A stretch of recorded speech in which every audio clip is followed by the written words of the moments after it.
Assalamualaikum warahmatullahi wabarakatuh. Sebentar lagi kami akan memberikan tutorial public speaking yang ke-6 dengan judul wajib hukumnya peninjauan lokasi sebelum melaksanakan presentasi. Sebelum penayangan, kami berharap kepada teman-teman jangan lupa tekan subscribe dan loncengnya. Selamat menyaksikan.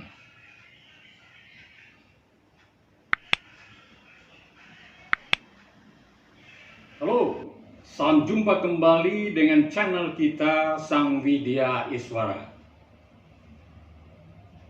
Dalam pertemuan kali ini saya akan memberikan tutorial dengan judul peninjauan lokasi memiliki arti penting bagi kesuksesan sebuah presentasi atau public speaking. Jika kita bertanya kepada diri kita sebagai public speaker atau sebagai presenter, apa yang kita harapkan jika kita tampil di depan audiens kita? Mungkin jawabannya berbeda-beda. Tetapi intinya yang kita harapkan adalah jika kita tampil di depan audiens kita, yang kita inginkan itu adalah bagaimana sang audiens itu memperhatikan kita, audiens terfokus kepada kita.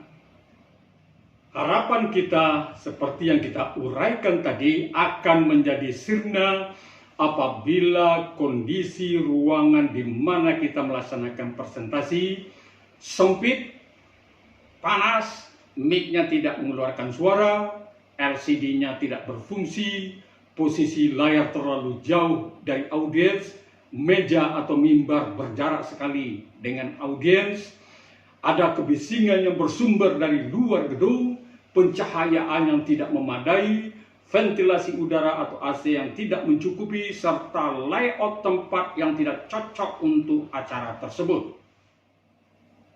Jawaban dari kesemuanya itu karena presenter atau public speaker tidak melakukan peninjauan ke tempat atau lokasi di mana presentasi itu dilaksanakan, dan juga tidak melakukan koordinasi dengan event organizer atau banquet kalau sekiranya acara tersebut dilaksanakan di hotel.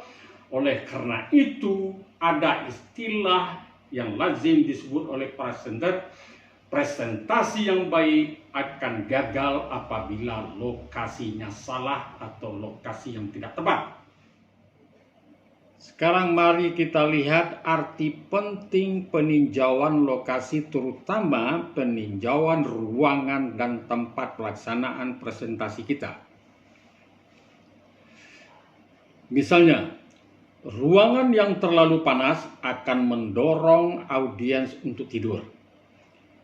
Jika terlalu dingin, audiens akan kehilangan konsentrasi.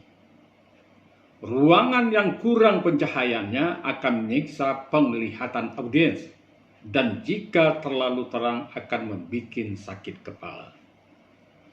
Suara yang terlalu ramai, bising yang bersumber dari luar akan menyebabkan banyak kesulitan karena kurangnya peredam suara.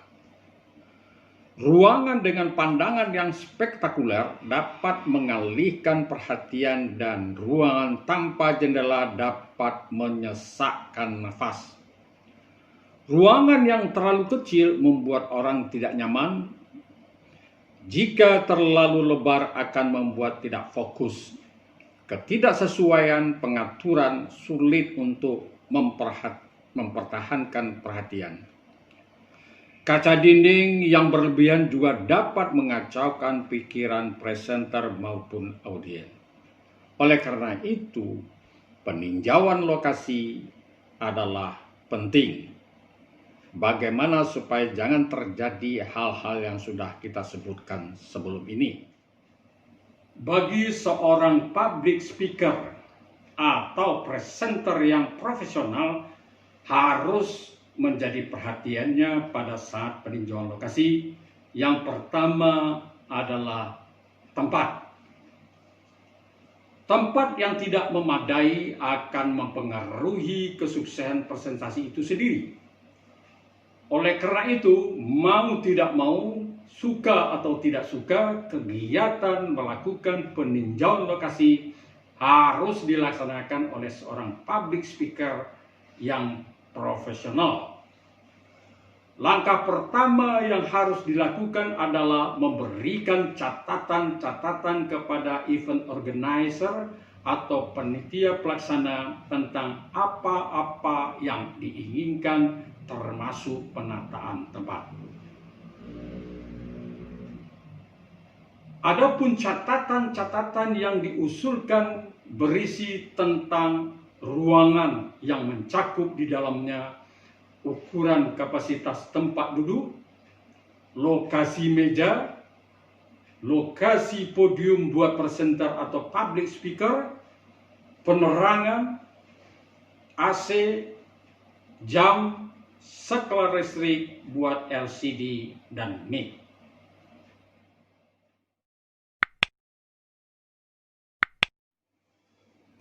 Di samping itu, juga lakukan koordinasi tentang mic gantung yang biasa diselipkan di pinggir baju kita ini.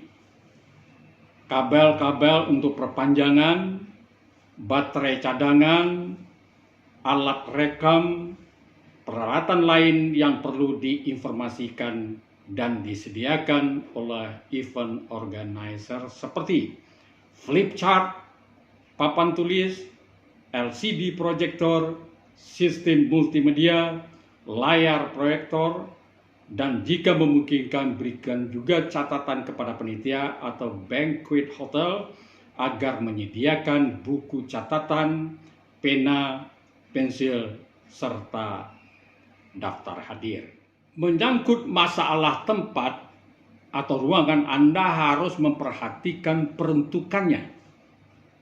Jika presentasi Anda untuk melaporkan atau menjelaskan sesuatu dengan jumlah peserta yang terbatas, maka Anda cukup menggunakan tempat yang berskala kecil dengan model layout tempatnya bisa disusun model gaya rapat. Jika presentasi Anda dimaksudkan untuk instruksional atau di dalam pendidikan dan pelatihan, Anda disarankan memakai ruangan berskala sedang dan layout tempatnya buat dengan gaya kelas.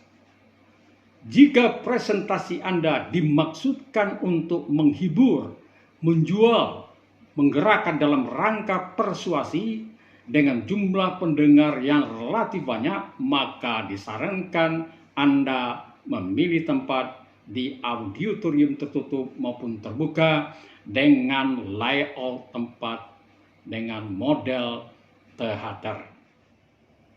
Sebelum kita melaksanakan peninjauan lokasi, ada baiknya kita membawa catatan-catatan penting yang akan kita konfirmasikan nantinya setelah kita sampai di lokasi.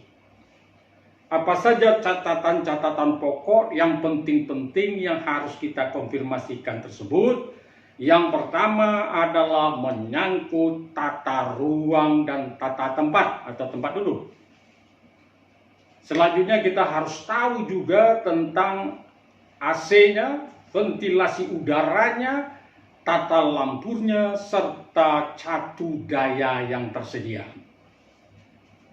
Selanjutnya adalah di mana posisi podium dan di mana posisi panggung, di mana posisi layar dan di mana posisi proyektor yang akan kita pergunakan nantinya. Hal yang tidak kalah penting juga adalah kita harus tahu bagaimana sistem pengeras suara yang dipergunakan nanti di saat kita melaksanakan presentasi. Dan yang terakhir, kita harus bisa tahu juga tentang kemungkinan gangguan yang bersumber dari luar gedung maupun dari luar ruangan tempat mana kita melaksanakan presentasi tersebut. Penataan tempat duduk bagi audiens dalam sebuah acara, apakah itu public speaking maupun presentasi sesuatu, dapat mempengaruhi bagaimana pesan kita diterima atau dipahami. Ada 6 jenis tempat duduk yang biasanya digunakan di dalam pertemuan-pertemuan. Kita mengenal ada yang namanya gaya teater, ada gaya kelas, ada gaya diskusi, ada gaya rapat, ada gaya lokakarya, dan ada gaya diskusi informal.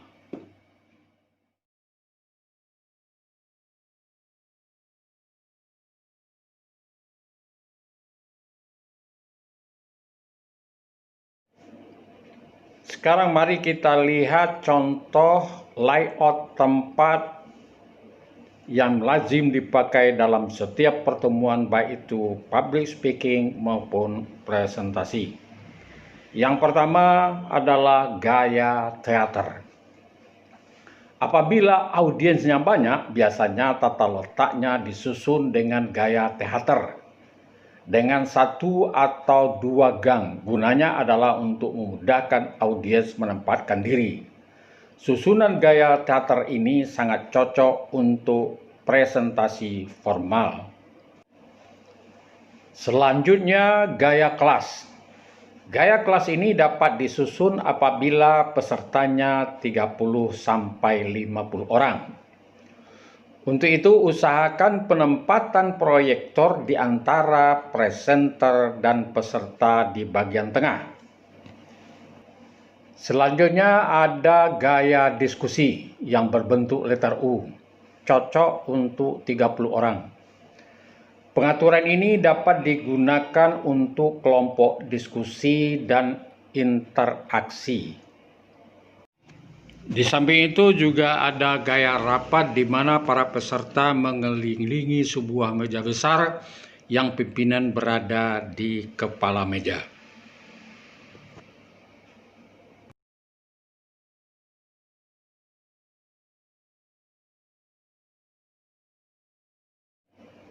Selanjutnya adalah gaya lokakarya atau gaya restoran yang juga lazim disebut dengan gaya round table, yaitu sejumlah orang mengelilingi meja.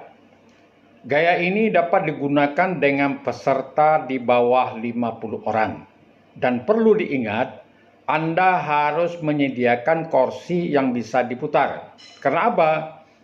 Karena ada sebagian dari peserta yang membelakangi presenter maupun public speakernya. Oleh karena itu, Anda butuh kursi yang bisa berputar guna melihat Anda dan juga layar sekaligus. Selanjutnya kita mengenal juga gaya informal, yaitu gaya yang digunakan pada saat-saat tertentu, santai dan bersifat mendadak dan tidak formal. Diminta untuk Pesertanya memahami sedikit. tentang tata ruang sebelum kita melaksanakan peninjauan ke lokasi. Misalnya, jika Anda akan menggunakan slide atau LCD, pastikan ada ruangan untuk proyektor dan layarnya. Jika Anda berencana melakukan latihan dan meminta para peserta harus menulis, maka diperlukan meja, diperlukan block note, diperlukan pena, dan diperlukan pensil. Itu harus disediakan. Sekarang mari kita bahas tentang ventilasi udara dan tata lampu di ruangan di mana kita akan melaksanakan public speaking atau presentasi. Sebagaimana kita ketahui bahwa audiens kita membutuhkan zat pembakaran atau oksigen. Oleh karena itu, kita harus memperhatikan ventilasi udara yang ada di dalam ruangan tersebut. Berikutnya juga kita harus perhatikan adalah jendela. Apakah ada jendela yang ada di ruangan tersebut yang bisa kita buka, kita tutup pada saat-saat tertentu untuk memberikan udara masuk ke dalam ruangan tersebut. Selanjutnya kita membahas tentang tata lampu yang ada di ruangan di mana kita melaksanakan pertemuan. Anda diminta mengetahui tata lampu yang ada pada tempat pertemuan tersebut. Jika Anda melaksanakan di hotel, ada kemungkinan hotel menyediakan spotlight yang sangat terang yang tidak saja menyoroti diri Anda tapi juga menyorot secara langsung pada layar monitor Anda. Hal ini harus Anda ketahui. Jika tidak, bisa-bisa nantinya layar monitor Anda akan sirna oleh cahaya spotlight tersebut. Kepada Anda calon presenter maupun calon public speaker disarankan Anda juga ikut mengatur tata lampu pada saat peninjauan lokasi. Dengan kemajuan teknologi sekarang, biasanya kontrol tata lampu sudah begitu canggihnya, sehingga memungkinkan lampu dapat dihidup matikan dan dapat menyisakan sinar yang memadai untuk peserta agar merasa nyaman saat menulis. Dan pastikan Anda tersorot lampu sehingga peserta dapat melihat Anda secara jelas. Sekarang mari kita bahas tentang podium. Hampir semua presentasi dilakukan di atas podium, namun bisa juga tidak.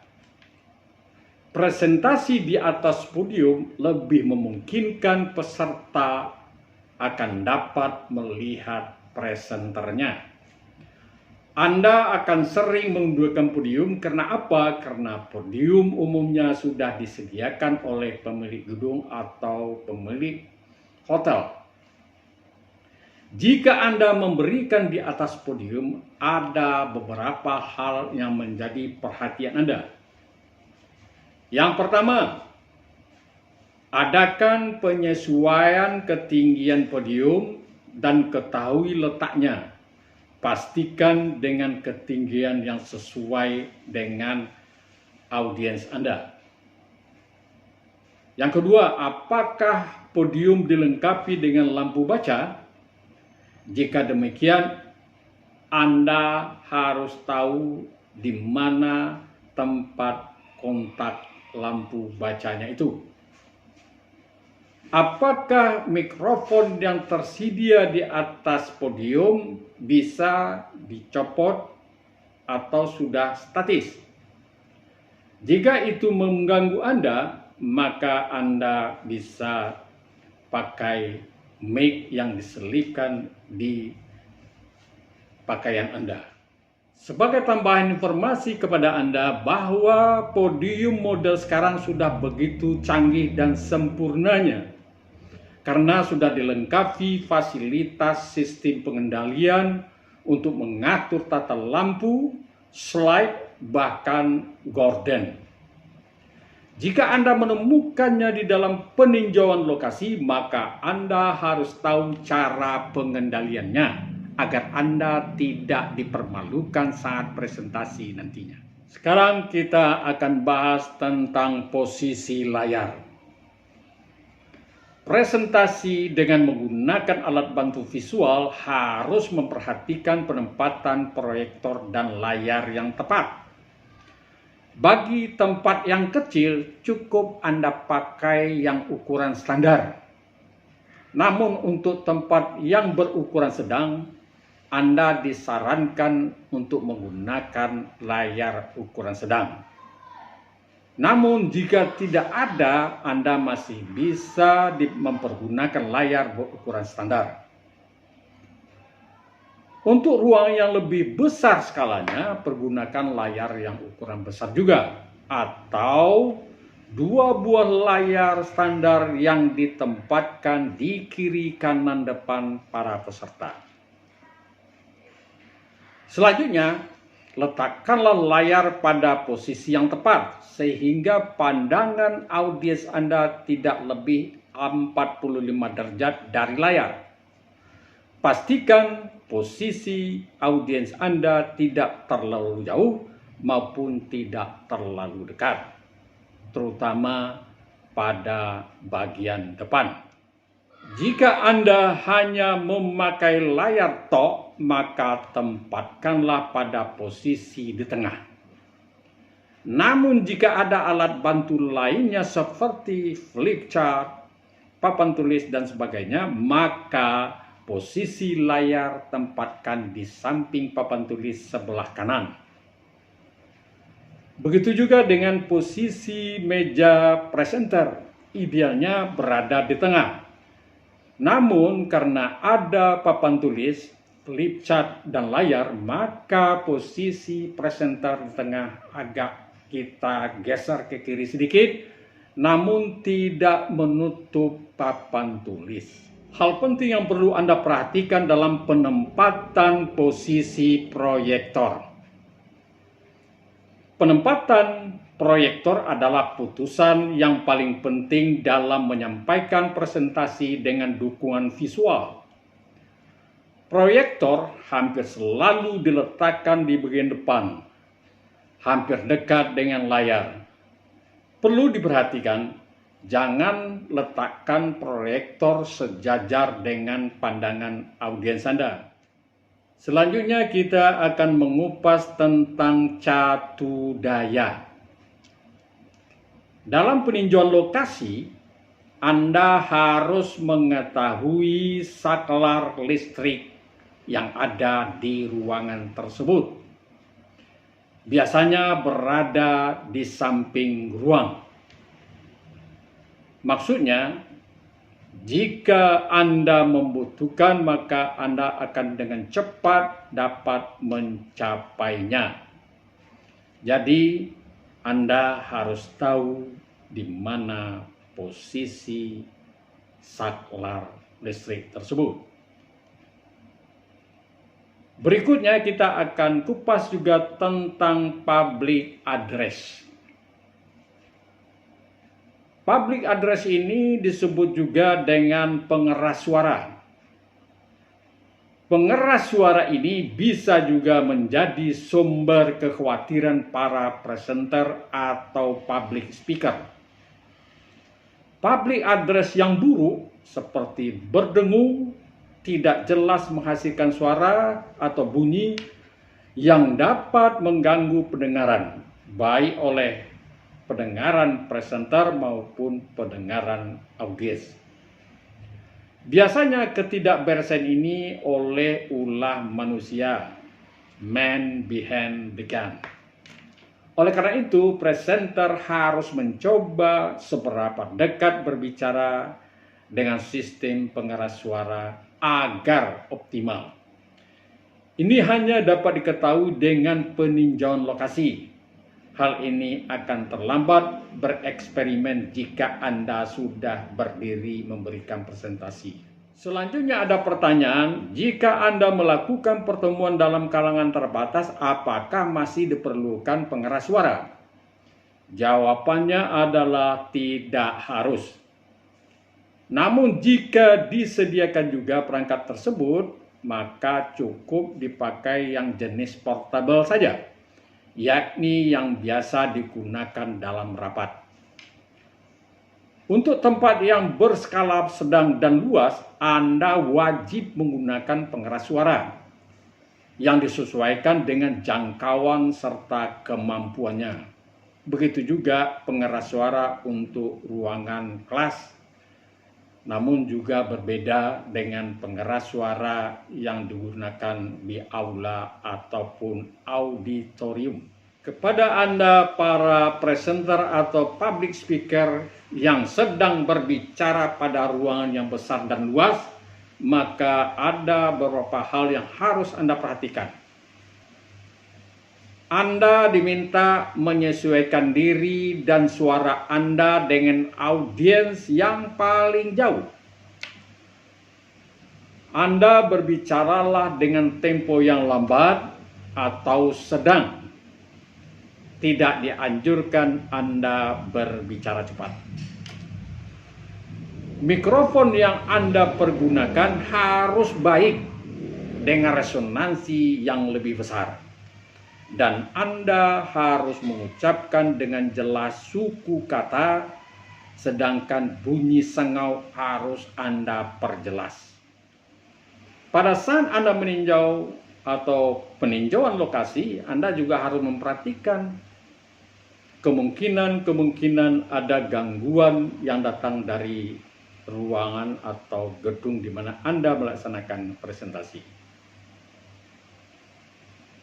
Pada peninjauan lokasi, kita perlu juga memeriksa kemungkinan gangguan dari luar pada saat memberikan presentasi. Dan oleh karena itu, Anda harus memeriksa apakah sedang dilakukan renovasi pada gedung tersebut. Apakah ada bagian yang sedang dibangun di samping ruangan di mana Anda akan melaksanakan presentasi? Apakah dekat dengan penerbangan rendah? Apakah dekat dengan dapur? Apakah ada peralatan berat yang sedang digunakan dekat lokasi Anda sehingga akan mengganggu karena ada getaran, kebisingan, bahkan dentuman? Apabila pertanyaan-pertanyaan yang kita ajukan tadi itu terdapat atau terjadi, maka kita harus bicarakan dan kita konfirmasikan dengan event organizer atau banquet dari hotel di mana kita melaksanakan pertemuan tersebut. Hal lain yang juga menjadi perhatian kita adalah tentang coffee break dan selingan. Yang dimaksud dengan coffee break sini atau selingan adalah menyangkut kebutuhan audiens Anda, seperti suguhan teh atau kopi. Hal ini akan membantu peserta mempertahankan konsentrasi dan perhatiannya. Biasanya ditempatkan pada posisi belakang ruangan sehingga peserta dapat mengambil sendiri kapan saja. Untuk itu selalu sediakan minuman di meja belakang termasuk air dingin yang dapat menyegarkan, terutama jika udara ruangan menjadi panas. Permen juga dibutuhkan. Sebab apa? Sebab permen dapat menstimuli tubuh untuk membantu mempertahankan konsentrasi. Oleh karena itu, menaruh permen di meja coffee break sudah menjadi satu kelaziman.